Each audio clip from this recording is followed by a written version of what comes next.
and welcome to the second edition of the On The Go podcast. I'm Michael Bratt. If you didn't catch the first one, let me clue you in on what is happening. I needed something to do when I'm driving home from work, because I get entirely bored when I'm stuck in traffic. As I'm speaking now, I'm currently driving home, and I decided to start a podcast, which just gives random thoughts from me about the topics that I'm interested in, and the big news stories from the day that I've seen. If you didn't get the first one, you can go check it out. I've put a link in the description below. But I'll start off with the reaction that I promised from the first one. And that is Manchester United held to a disappointing, frustrating goalless draw at home to Hull City. Now, I was very disappointed. United have had so many shots on target. Credit has to go to the Hull goalkeeper. He did absolutely brilliantly. But United, you have to score the goals. And to me, that's the difference between... I'm really liking Manchester City at the moment because they score goals. And they don't just stop at one or two. They keep going until they've scored as many as they can. United, they struggle to score one against Hull. Disappointing. Hopefully in the next game, United will be able to bounce back. Onto the news that I saw today. And the big story, it was by Britta Reid that I read on the Media Online website. That's the site that I work for as the multimedia journalist. Britta Reid was looking at a very interesting concept. It's a debate. Times Media Group, what they've done is they've taken their publications, particularly the financial ones, and they've created BD Live. And they've put BD Live behind a part of the content on their website behind a paywall. Now, I'd like to just give my thoughts on a paywall. It has worked in the United States, it's worked in the UK, but I don't think it's going to work in South Africa. The problem is the quality of content that is being offered. I'm not saying that BD Live's content is really low standard. I'm just saying that people will only pay for content if it is compelling, if they cannot find it anywhere else. And I think in South Africa, we don't offer content at quite the right level yet. The other problem I see in South Africa is that there are so many sources for getting this information, and particularly also on social media. You can go and you can get information about almost anything. So the exclusivity of having this content is non-existent, so therefore people aren't going to pay for it. There will be a couple, the dedicated, the real dedicated fans, but I don't foresee paywalls working at this stage. I'm not saying that they could never work, because I think that there are opportunities out there for publications to make them work, but they need to up their content game, which I believe BD Live is doing. Times Media Group, they are doing that. So I think it's going to be very interesting to see how successful their strategy is. Another positive for them is that they have a link with the Wall Street Journal, and they offer Wall Street Journal content on the paywall as well.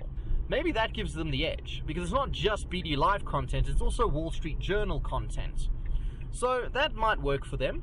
I'm keen to keep an eye on it and see how these things go. I don't have a joke for you today, but I have light-hearted news, which has been going crazy on the internet for the entire day today. It was announced on Instagram by Beyonce that she is pregnant and expecting twins. Now, I read an article, and I found a new term that I hate. It's called break the internet. I don't know where this term came from. I know that it originated with the Kim Kardashian story, I think, with her nude pictures where someone said she broke the internet. But I'd be very keen to see the source of it. Who first coined that phrase? Because I walked into work this morning and the internet was still working perfectly.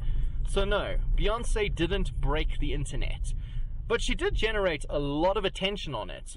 She posted the news to her Instagram account, which has over 92 million followers. To me, that's insane.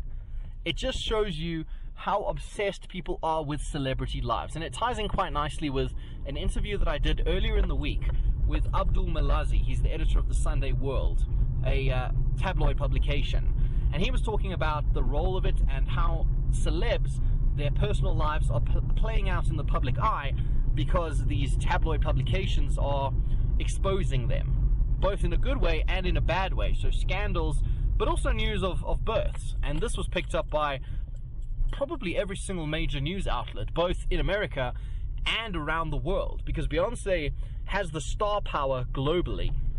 And And that was what Abdul Melazi was commenting on. He was saying that South African celebs aren't on that level, so they won't break the internet, for use of a better term. I really hate that term now, because they don't have the international appeal that somebody like Beyonce has in South Africa. Yes, she doesn't live here. Yes, she doesn't come here very often, but we are still interested in her life, and we're still interested in finding out that, yes, she is pregnant with twins. I'm not saying that she didn't generate a lot of interest. I just hate the term break the internet.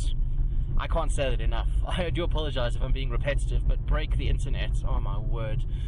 But the post was shared. It received over 7.9 million likes and over 384,000 comments, generating a lot of attention, but certainly not breaking the internet.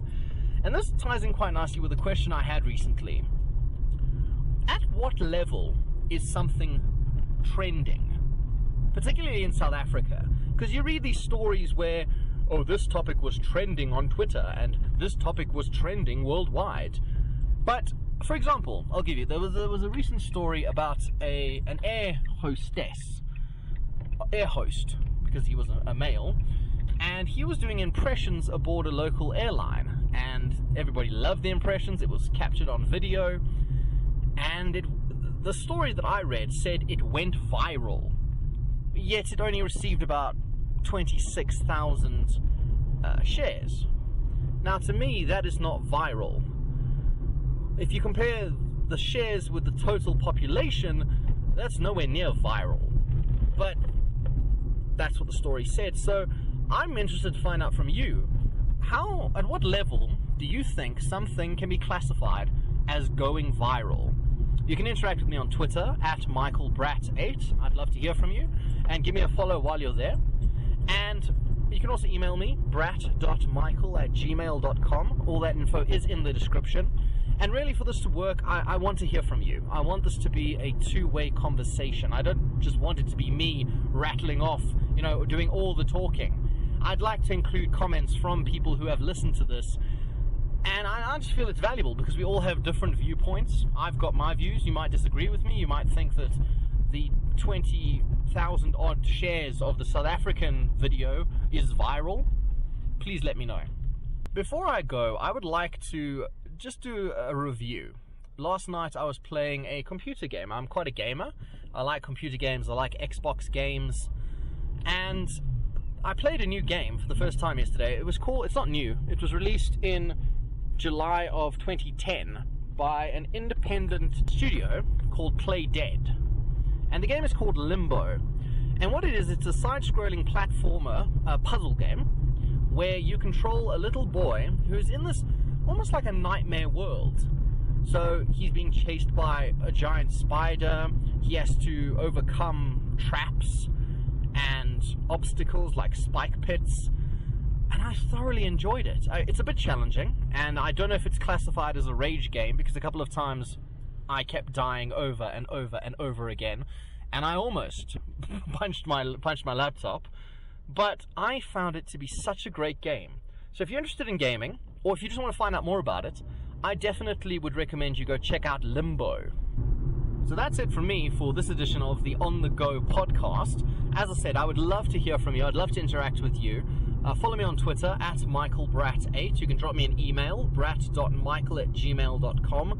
I really would love for this to be a two-way conversation. I'd love input from you. And it's also just a validation to know that people are listening to it and are appreciating it. Maybe you're not appreciating it. Please let me know if this is a terrible idea and I shouldn't be doing this anymore, or I'm doing it terribly and you have ways that I could improve it. But I'm just looking to grow. I'm looking to develop my skills, and I'm looking to provide some entertainment, some information, some education, and just have fun. For me to have fun and for you to have fun. So thank you so much for listening. And until the next one, I have no idea when that will be. I will keep everybody posted. Follow me on Twitter, and you'll know when the next one is coming out. And until then, it's goodbye from me.